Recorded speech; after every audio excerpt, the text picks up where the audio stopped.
Boa noite. Boa noite. Cai o sigilo do inquérito sobre o plano de golpe de Estado. A Polícia Federal afirma que Jair Bolsonaro planejou, atuou e teve domínio dos atos. Que os investigados usaram a milícia digital para intimidar militares que resistiam ao golpe. E que não foram adiante porque não tiveram apoio dos comandantes do Exército e da Aeronáutica. O relatório da PF revela a descoberta de um outro plano golpista na sede do Partido Liberal.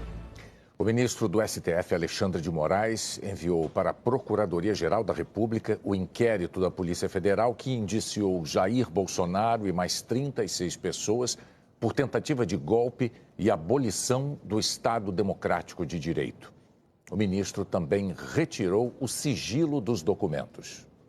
No documento, Alexandre de Moraes destacou que, segundo a Polícia Federal, os 37 indiciados atuavam como um grupo criminoso para desacreditar o processo eleitoral, planejar e executar o golpe de Estado e abolir o Estado Democrático de Direito, com a finalidade de manutenção e permanência no poder e com a característica de interligação entre eles, uma vez que alguns investigados atuaram em mais de uma tarefa, colaborando em diversos núcleos de forma simultânea e coordenada. Agora cabe à Procuradoria-Geral da República decidir se oferece denúncia contra os investigados, pede o arquivamento dos casos ou solicita mais investigações à Polícia Federal. Na lista de 37 pessoas estão o ex-presidente Jair Bolsonaro, 4 ministros do governo dele, além de militares de alta patente e políticos. A PF apontou 6 núcleos de ação. O núcleo de desinformação e ataques ao sistema eleitoral, segundo as investigações, era encarregado de produzir, divulgar e amplificar informações falsas sobre as eleições presidenciais de 2022. O núcleo era formado por 9 integrantes, com destaque para o tenente-coronel Mauro Cid, citado em 4 dos 6 núcleos, e o ex-ministro da Justiça, Anderson Torres, que também tem atuação em mais de um núcleo. O núcleo responsável por incitar militares a aderirem ao golpe de Estado elegia alvos para estimular que eles fizessem ataques contra militares em posição de comando, que resistiam às investidas golpistas. Tinha 5 pessoas, tendo à frente Braga Neto, que foi ministro da Casa Civil e da Defesa e candidato a vice-presidente na chapa de Bolsonaro à reeleição. O núcleo jurídico fazia assessoramento e elaboração de minutas de decretos com argumentos jurídicos e doutrinários que atendessem aos interesses golpistas. Felipe Martins, que foi assessor internacional da presidência, fazia parte do núcleo. O núcleo operacional de apoio às ações golpistas planejava e executava medidas para manter os acampamentos em frente aos quartéis militares após a derrota de Bolsonaro nas urnas e antes da posse de Lula. Entre os integrantes estavam os tenentes-coronéis Hélio Ferreira Lima e Rafael Martins de Oliveira, da tropa de elite dos Kids Pretos. O núcleo de inteligência paralela coletava dados e informações que pudessem auxiliar a tomada de decisões sobre o golpe de Estado. Integrava o núcleo o general Augusto Heleno, ex-ministro do Gabinete de Segurança Institucional. O núcleo de oficiais de alta patente com influência e apoio a outros núcleos agia para estimular ações e medidas para consumar o golpe de Estado. 2 integrantes foram ministros de Bolsonaro: Braga Neto, que está em outros núcleos, e Paulo Sérgio Nogueira, ex-comandante do Exército e ex-ministro da Defesa. Além do almirante da reserva, Almir Garnier Santos, que comandava a Marinha. E o general da reserva, Mário Fernandes, que foi o número 2 da Secretaria-Geral da Presidência da República. Alguns dos indiciados não foram diretamente relacionados aos 6 núcleos de ação apontados pela Polícia Federal. É o caso de Bolsonaro, do deputado federal Alexandre Ramagem, que foi diretor da ABIN durante o governo Bolsonaro e é investigado em outro inquérito pela criação de uma ABIN paralela para monitorar ilegalmente autoridades e políticos durante o governo Jair Bolsonaro. De acordo com o inquérito, ele atuou de forma proativa como chefe da ABIN, assessorando Bolsonaro com estratégias de ataque às instituições e ao sistema eleitoral.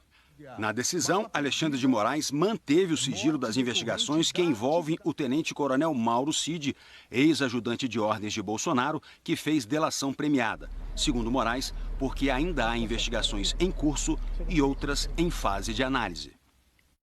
O relatório da Polícia Federal descreve a estratégia dos golpistas para espalhar suspeitas sem nenhum fundamento sobre as eleições. Os investigadores apontaram que os ataques ao sistema eleitoral brasileiro começaram em 2019. O objetivo seria sedimentar na população a falsa realidade de fraude eleitoral, para posteriormente a narrativa atingir dois objetivos. Inicialmente, não ser interpretada como um possível ato que só aconteceu por conta do resultado da eleição, em caso de derrota eleitoral.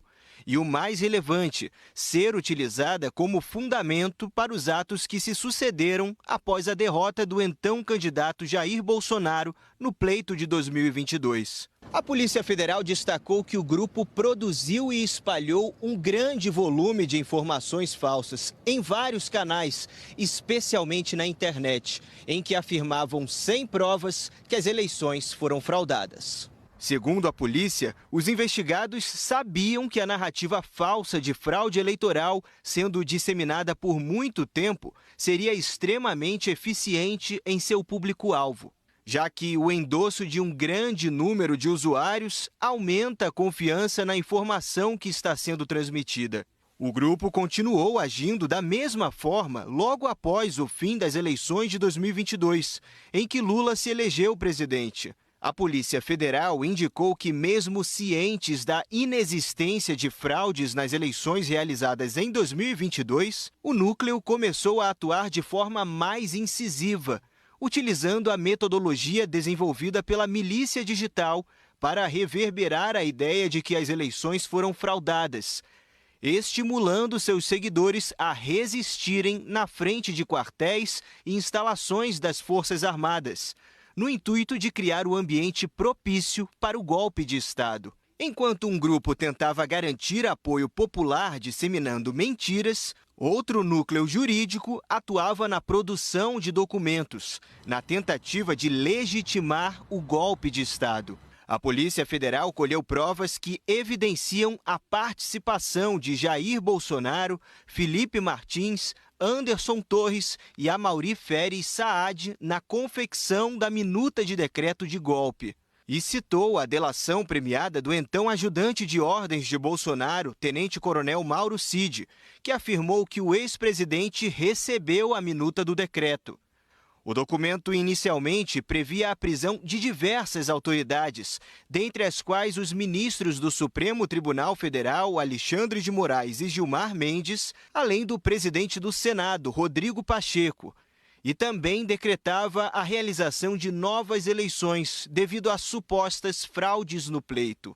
Ainda segundo Mauro Cid disse à PF, Bolsonaro teria determinado alguns ajustes na minuta do decreto. Segundo o tenente-coronel, diante da recusa dos então comandantes do Exército e da Aeronáutica em aderirem ao golpe, o então presidente Jair Bolsonaro, no dia 9 de dezembro de 2022, reuniu-se com o general Estevam Teófilo, comandante do Comando de Operações Terrestres, que aceitou executar as ações a cargo do Exército, caso o presidente Jair Bolsonaro assinasse o decreto.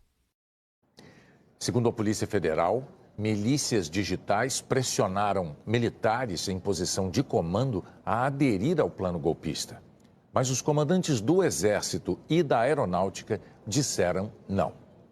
A investigação aponta que a adesão de militares era fundamental para o êxito do golpe de Estado. Na preparação estavam no comando os generais da reserva Braga Neto, ex-ministro da Casa Civil e da Defesa de Bolsonaro. Paulo Sérgio Nogueira de Oliveira, ex-comandante do Exército e ex-ministro da Defesa. Mário Fernandes, ex-secretário executivo da Secretaria-Geral da Presidência. Estevam Teófilo Gaspar de Oliveira e Laércio Virgílio.